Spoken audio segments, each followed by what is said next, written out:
Hello everyone, Tony from Hack the Movies here with... Kate from Yep. Hack the... Am I from Hack the Movies? Sure.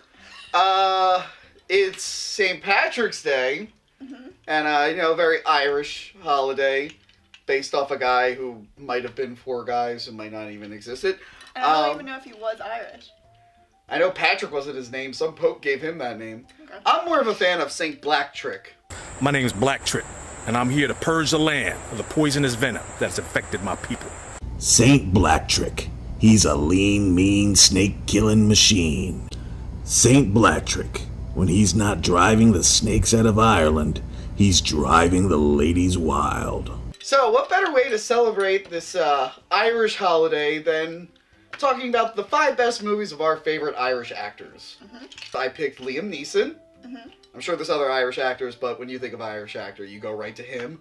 Or, for a younger generation... I picked Colin Farrell. Yes, 2 very fine actors, done their share of good and bad movies, but we're just going to talk about the 5 best movies that we like with them.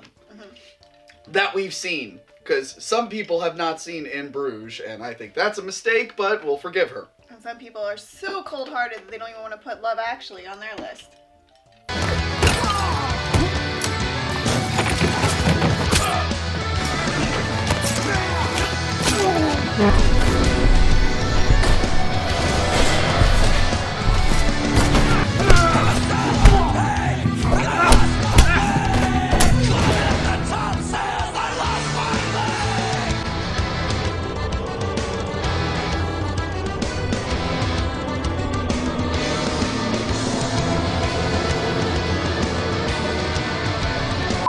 Number 5, Kate, let's start with Colin Farrell. What's your 5th favorite Colin Farrell film?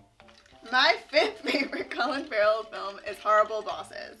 And I personally am a little disappointed because I think there's not enough Colin Farrell in this film. That's true. I agree. I reviewed that movie back when it came out. I had a double review with Captain America, and we mentioned that we wanted more Colin Farrell. The credits show bloopers from a scene that's not even in the movie, and they were funny for the bloopers anyway. So I think this is probably the most funny Colin Farrell has ever been. First things first.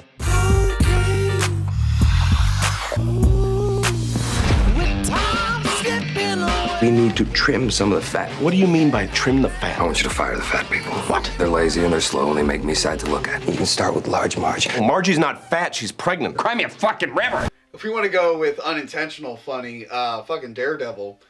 Or that, or Miami Vice with him and Jamie Foxx. I totally forgot that existed. Holy shit! I remember I was like, yeah. It was in terms of 80s reboots, it wasn't awful, but yeah, Horrible Bosses. That was a good choice. I really like that, and you're right. He is really funny.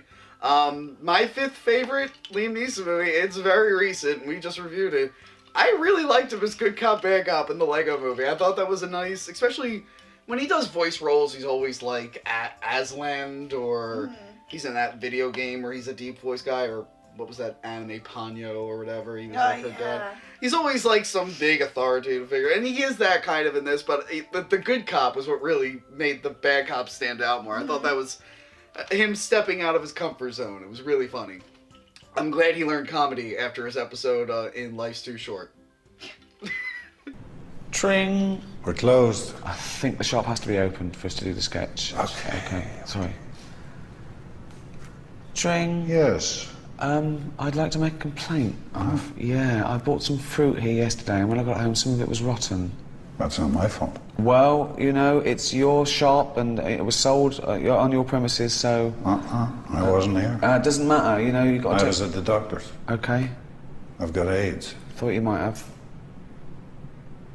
Yep, that's it. That's really good. Yeah, no. You're gonna storm it, boy. My 4th favorite Colin Farrell movie is Seven Psychopaths, which is... The director of In Bruges. I did not see Seven Psychopaths. Seven Psychopaths is hilarious. I don't think a lot of people saw it, but... I don't remember hearing it doing too well financially. It might have been a I saw it modest on hit. demand, but it was... I don't even... There's just so many, like... Woody Harrelson's in it. Then you have Christopher Walken. Then, what's the other guy's name? I don't know. There's so many people in that I movie. know, but it's just so funny. Like, Colin Farrell isn't even... He's the main character, but he's not even the funniest aspect of that movie. But he's still, like, he's a struggling screenwriter who's now, like, his friend, like, his fucked up friend keeps saying, oh, I have a great idea for a film. But then it turns out to be, like, the guy's real life, and, like, the guy's crazy. And, like, like, Woody Harrelson's, like, a drug lord, and he steals Woody Harrelson's little dog. Like, Woody Harrelson has, like, a Shih Tzu, and they steal Woody Harrelson's Shih Tzu. And that's what it's all about, is trying to get back the Shih Tzu. But, like, people die in the process. Like, it's really dramatic, but it's pretty funny. So if you haven't seen Seven Psychopaths, watch it. What are we gonna do? We could take on all the bad guys, maybe in the desert. And what do you think we should do in real life? Let's bring the mood down a little bit. Fourth favorite Liam Neeson film. He won the Oscar for this? He was at least nominated. I think he was nominated. I feel like he won the Oscar. Or maybe Ray Fiennes won his Oscar. I don't know. Schindler's List, obviously. I think that was the film that pretty much made his career. I haven't watched that much because, again, it is a very depressing film.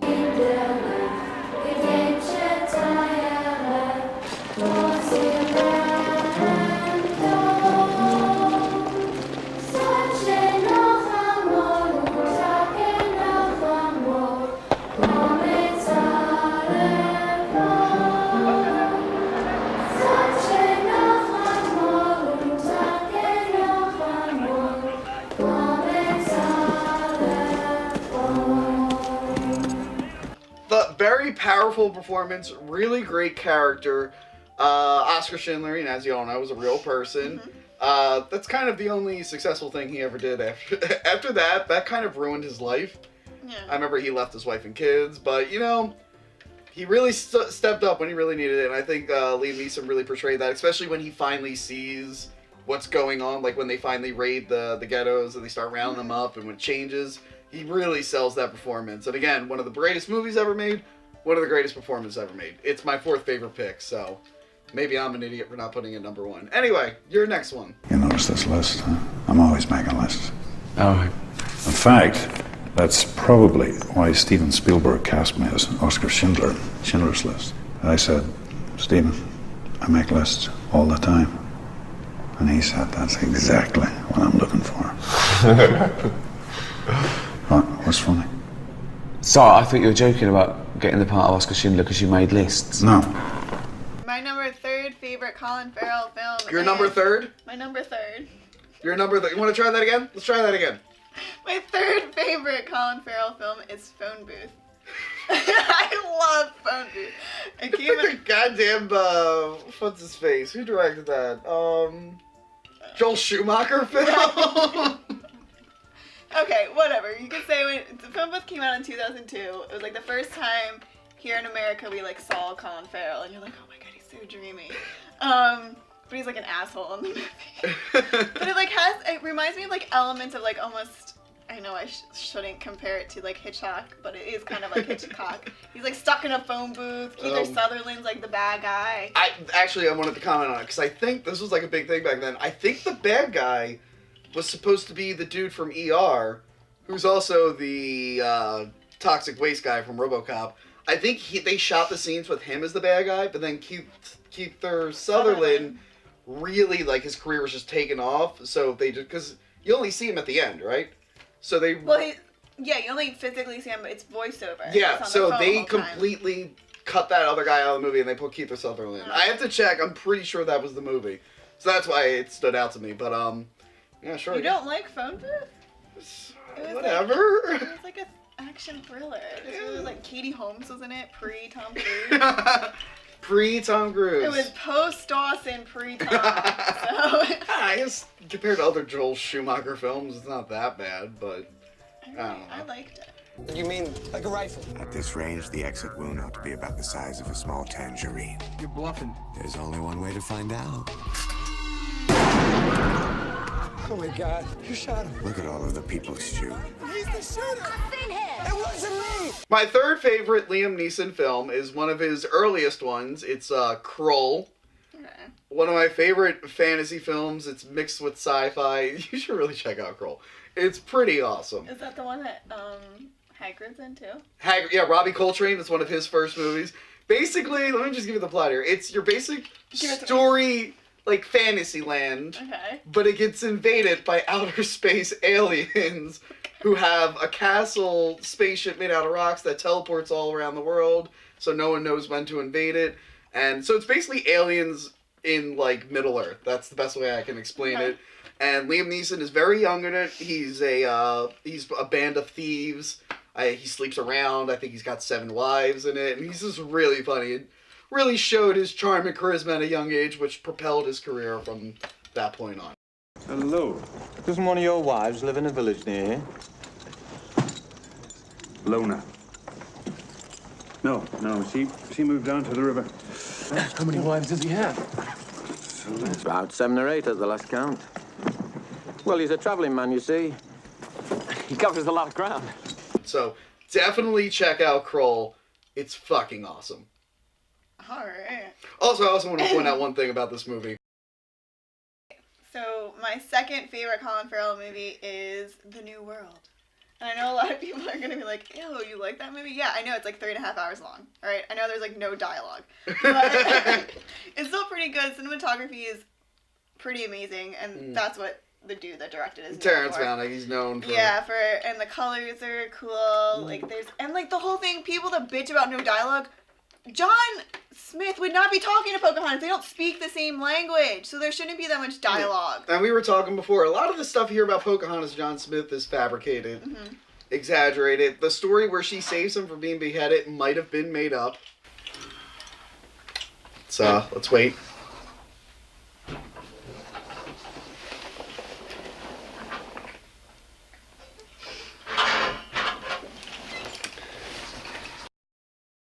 So anyway, a lot of the Pocahontas stuff is fabricated. The thing where she saved him, John Smith might have made that up to make her look good. So, New World, it does tone down. I I think it tones down the whole love story between Pocahontas and John Smith. It also pretty much makes John Smith isn't like the ideal citizen. Like he's not a blonde Mel Gibson. Yeah. Who can make Pocahontas magically speak English just by looking at her. They paint the colors of the wind. They don't do that. There's no talking raccoon. Does the raccoon talk? No. I remember that movie had a lot of sidekicks compared to other Disney movies. It had the talking willow tree. Yes, it was her grandmother? Yeah, it was her grandmother. Oh, Pocahontas. Oh, yeah. She had so many sidekicks. She had 2 sidekicks. Yeah, the hummingbird and the raccoon. And a friend. She had... Yeah, she had a friend. She had the talking willow tree. Ugh, I guess you have to be Native American to have a lot of friends. So yeah, we're 2, right? Yeah. Number 2, Darkman. Darkman is just a fucking cool movie. Liam Neeson's awesome. He gets horribly disfigured. He can make fake faces. He's usually bandaged. Mummy Cop gets confused for Darkman at a lot of conventions. Just a good, fun movie. Sam Raimi's awesome. He's the director. And yeah, not really much to say. Okay. Go see Darkman. My number 1 favorite Colin Farrell movie would be Saving Mr. Banks. Aw. Yeah, I briefly reviewed it a month or so ago. Apparently a lot of people didn't know he was in the movie. I guess they didn't watch trailers because they're like, oh my god, Colin Farrell's in Saving Mr. Banks. Yeah, he plays the character that Mr. Banks is based off of. And he kind of like Emma Thompson is spectacular in this film. But Colin Farrell kind of steals her thunder a little because he plays, his character so well. And I think it's like a big turning point for Colin Farrell as maybe he's going to be like the next Matthew McConaughey. Maybe in a couple of years he'll win an Oscar. The guy that did Failure to Launch can win an Oscar. I think the guy that did phone Chasing booth. Mavericks. Was that another movie he did? No, that's Gerard Butler. While Leonardo waits in the back. Yeah. Leonardo is just like so freaking pissed off right now. Oh, man. The Wedding Planner. The guy that was in The Wedding Planner. How was the guy in 10 Days? Leonardo DiCaprio's been in Titanic. Romeo. Alright, well, my number 1 probably won't come as a shock to any of you guys. Batman Begins. I mean, it's Liam Neeson fighting Batman with ninjas. I love Batman and ninjas, and it's Liam Neeson in charge of ninjas sending them to fight Batman. Awesome. Well, you took my advice about theatricality a bit literally. It ends here. For you and the police, maybe. My fate, however, lies with the rest of Gotham. Now, if you'll excuse me, I've a city to destroy. I can't beat two of your pawns. As you wish.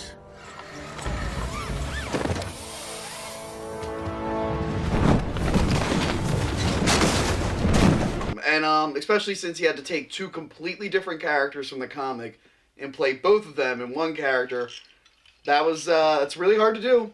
It's really hard to do, and he pulled it off. He was really awesome. It was 8 years ago, so he was still a little bit more physical. Not like the Taken movies or the new Nonstop, where they'll probably just do shaky cam and body doubles the whole time. What was it? I watched that Unknown that he was in, the Unknown movie, a Liam Neeson movie, and it was constant shaky cam because I'm like, that dude's like 50-something now. He's Yeah. gotta stop doing these action roles. I'm kind of a little disappointed that you didn't put Narnia. I mean, I like the Narnia movies, surprisingly. I love Narnia. But, I mean, it's just a whatever. Except for that third one was bullshit. That was Pirate Narnia. Well, that's when Fox took over. that I was mean, that awful. one was okay. Wasn't it? No, it wasn't. But, yeah, so that was it for St. Patrick's Day. Yeah. Was there any? Let us know your favorite Colin Farrell or Liam Neeson film. Or any other, if you can think of other Irish actors. The only other guy we got was Cillian Murphy. Cillian Murphy. I like Cillian Murphy. I liked him in Red Eye. So leave a comment. Tell us what Irish actors you like, or just leave a comment in general. None of you people comment. So share this video with your friends. Let us know what you think. Happy St. Patrick's Day. Happy St. Patrick's Day. Bye.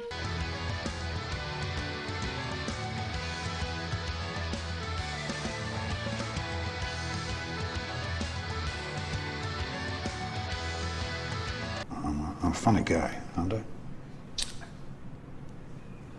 I'm funny, right? Yeah, definitely.